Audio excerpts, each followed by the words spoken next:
આમ જોતો ખરો તારી વાડીમાંથી અમારી વાડીમાં પાણી આવ્યું. હે તમારી વાડીમાં પાણી આવ્યું? ધ્યાન રાખતો હોય તો રેતી પલળી જાય. પણ મેં કઈ આછે કરી નથી તમારી વાડીમાં પાણી આવવા દીધું. એ અમારે કાંઈ વાત ન સાંભળવી. રેતીના 2000 રૂપિયા લાય. લ્યો બોલો, 2 બકડીયા રેતીના 2000 રૂપિયા થોડા ભાઈ? 2000 રૂપિયા તો તારે દેવા જ પડશે, નકર માર ખાય. તમે રોજ રોજ અવરાધ કરો. આ તો મને પંચ બોલાવો છે. આ પંચના બોલાય એને અહીંયા ઉભા છીએ. એ ભલા દાદા પંચ આપણને ખોટા ગણશે તો આપણે સચ્ચી જવાનું. હે માથાકૂટ તો વધતી જ જાય છે. હું પંચ બોલાવ્યો. ભલાને પંચ બોલાવે બધાને ખબર હશે ને ભોળા દાદા ખોટા છે, આપણે ફાયદો છે ને. હા ઈ હાસુ. આમ તો કેહા કાકા ને જમરૂ કાકા ને બોલાવીને આવ્યો. તે ભલાને બોલાવીને આવ્યો, આપણે હાસા છીએ ને. જો જહા કાકા જમરૂ કાકા મારી કાંઈ શરમ રાખતા નહીં. જે હવે એ હાસો ન્યાય કરજો. પણ વાત હું છે ઈ તો મને કે એની વાડીમાંથી અમારી વાડીમાં પાણી આવ્યું અને અમારી રેતી પલળી ગઈ. અમારે વાડીમાં લાદી નખાવાની હતી, હવે કેમ લાદી નખાવી? સાચી વાત કેવો ગણા તારી? તો વાત અમથા ગાળો છે. પણ જહા કાકા ઘઉં હોય કે બાજરો હોય કે કઈ કઠોળ હોય તો હું પૈસા આપું. એટલી રેતી ના 2000 રૂપિયા માંગે, થોડા હું આપું? એ અમારે કઈ સાંભળવું ના, અમને તો ન્યાય મળવો જોવે. બોલો તમારે શું ન્યાય જોવે?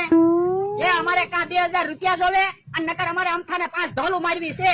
બોલ અમથા 5 ઢોલું ખાવી છે કે પૈસા આપે છો? પૈસા તો હું દેવાનો જ નથી, બાકી પંચ કેરી મને મંજૂર છે. બોલા અમથાને 5 ઢોલું મારી લે, પંચ નો આદેશ છે. 5 ઢોલો ના બાપા, બાપા, બાપા, બાપા. જો પંચ તમારા કહેવા પ્રમાણે મેં 5 ઢોલું ખાધી, બાકી ડોહાને કહેજો હવે પછી મારી વાડીમાં પાણી ન આવવા દે, નકર હું ટાંટિયા ભાઈ નથી. આવો કે આ ભાઈ જબરુકભાઈ આપણે ખાટલે બેહવી. હલો હે પંચે તો ભલા દાદાના પક્ષમાં ફેંસલો આપ્યો. પણ અમથા ભાઈ કે કેહા કાકા ને જમરૂ કાકા ને બોલાવીને આવ્યા. એને કોઈ જમવા નથી બોલાવતું, એને પંચમાં બોલાવીને આવ્યા. પણ મમરા કાકા વિચારવું પડશે. હો ભોળા દાદાની જીત થતી જાય છે. હા કાક વિચારવું જ પડશે, નકર આપણે તો કેહા કાકા ને જમરૂ કાકા ને વાડીએ જવાનું બંધ થાય. હવે તો એમ ખાટલે બેહવા ગયા, હંતાને સાંભળીએ હું વાત કરે.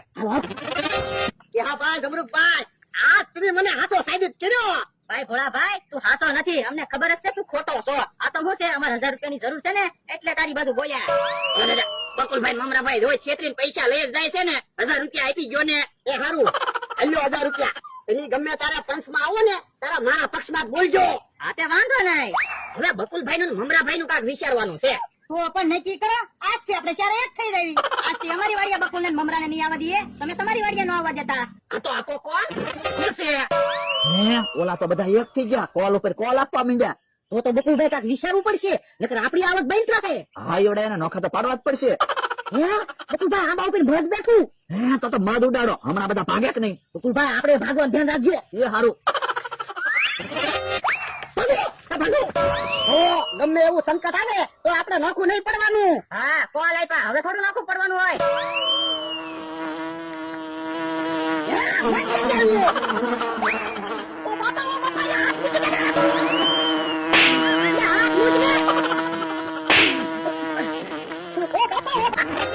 ડોહાની કેમ દોડતા દોડતા આવે?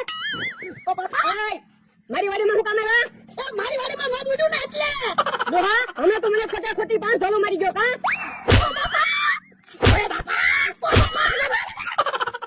જો ભાઈ ખોટું ઈ તો ખોટું જ તે. સામે આલીને માર ખાવા આવ્યા ને.